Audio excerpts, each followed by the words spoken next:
Earlier this week, Democratic Congressman Jamie Raskin of Maryland grilled Republican Congressman Andrew Clyde of Georgia for saying the people who stormed the Capitol were indistinguishable from tourists. Remember, Congressman Clyde is the guy who can be seen here barricading himself against the door when the mob was trying to storm the House chamber. He then turned around and said that the insurrectionists were indistinguishable from tourists, or at least pictures of them were.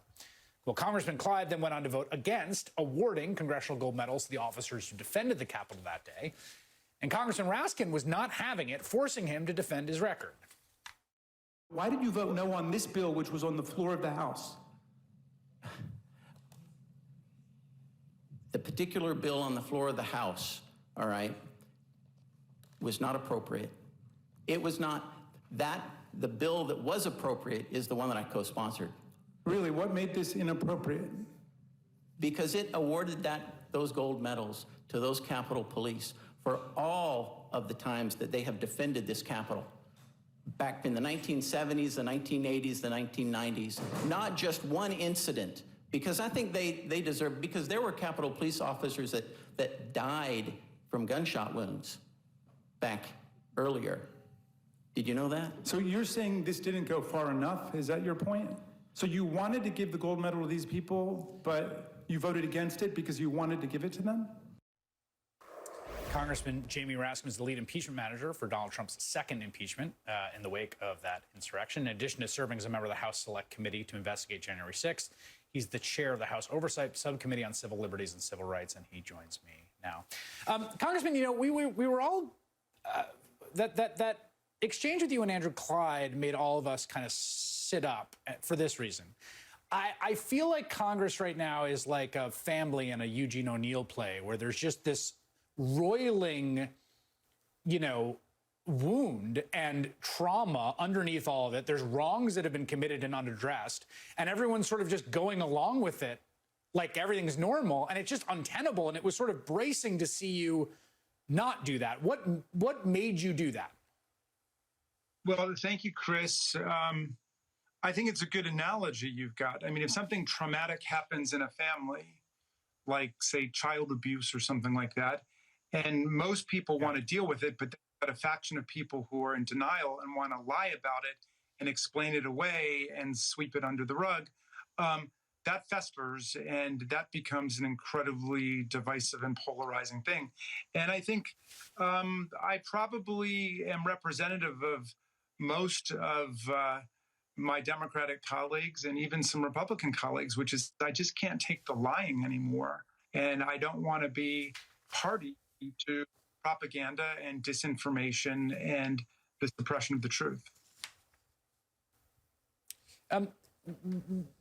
You're on the committee that had the first hearing. And there's been some interesting developments about what that committee is going to have access to, including guidance from the Department of Justice saying there is no executive privilege claim, that former officials, including the former acting AG, Jeffrey Rosen, can cooperate with solicitations of information. Are you optimistic that you're going to actually have access to these ex-officials who might know exactly what happened in the lead up to that day and on that day? Well, I'm pretty optimistic about it. We have a great committee. We've got a great chair in Benny Thompson. We're forming a really good staff. I think that the law is going to be on our side. Of course, we had several years of frustration just trying to get what was rightfully due Congress out of the Trump administration. So we know some of these people believe that they can operate with immunity and impunity and above the law. But we'll see at this point. Whether they can continue to get away with it. In any event, remember, the House already impeached the former president for inciting violent insurrection. The Senate voted 57-43 to convict him. Trump beat that constitutional spread, but we still convicted him in the court of public opinion in the eyes of history. And now the question is not who incited it, because we know at least one person incited it, but who organized it, who paid for it. How did these networks of domestic violent extremism get together with people inside the corridors of the innermost political establishment to make this happen? How did they do it, and why did they do it, and are they still out there? So we've got a strong bipartisan committee with Liz Cheney and Adam Kinzinger working with us, and terrific members all around, and we are dead set on getting at the truth, and we think this is an historic assignment we've got.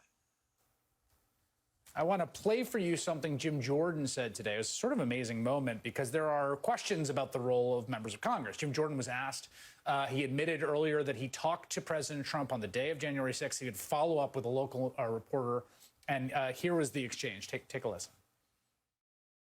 There's some confusion over what you told Bret Baier on Fox News on Tuesday night, so I want to clear it up. First off, yes or no, did you speak with President Trump on January 6th? Yeah, I mean, I spoke with the president last week. I speak with the president all the time. I spoke with him on January 6th. I mean, I talk with President Trump all the time, and that's members of Congress to talk with the president of the United States when they're trying to get done the things they told the voters in their district to do. I'm actually kind of amazed sometimes that people keep asking this. But of course, I talk to the president all the time. I talked with him, like I said, I talked with him last week. On January 6th, did you speak with him before, during, or after the Capitol was attacked? I'd have to go. I spoke with him that day after. I think after. I don't know if I spoke with him in the morning or not. I just don't know. I'd have to go back and. I mean, I don't know that when those conversations happened. But what I know is I spoke with him all the time. Is this the kind of thing that the committee should get to the bottom to? By the way, great interview from that reporter. Kudos there. But it strikes me these conversations, I would like some record, for the record, of who the president was talking to that day and about what.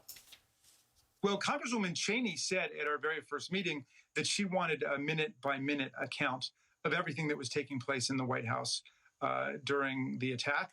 And obviously, we're going to follow every lead that we've got to determine what exactly happened that day, who was giving orders, and what was the president doing. There were already indications that surfaced during the impeachment trial that while congressional leaders of both parties were calling the president and begging him to call off the dogs and to do something to help, he just continued to escalate the political pressure on Mike Pence, because the whole thing was to try to get Pence to announce new unilateral powers to reject electors coming in from Arizona, Georgia, and Pennsylvania, to cut Biden's lead below 270 in the Electoral College, throw the whole thing into a contested election under the 12th Amendment, and then get himself. It is all in for this Thursday night. The Rachel Maddow Show starts now with Ali Velshi in for Rachel. Good evening, Ali. Good evening, Chris. Have yourself a good evening, and thanks to you at home for joining us this hour. Rachel is on a much-deserved vacation.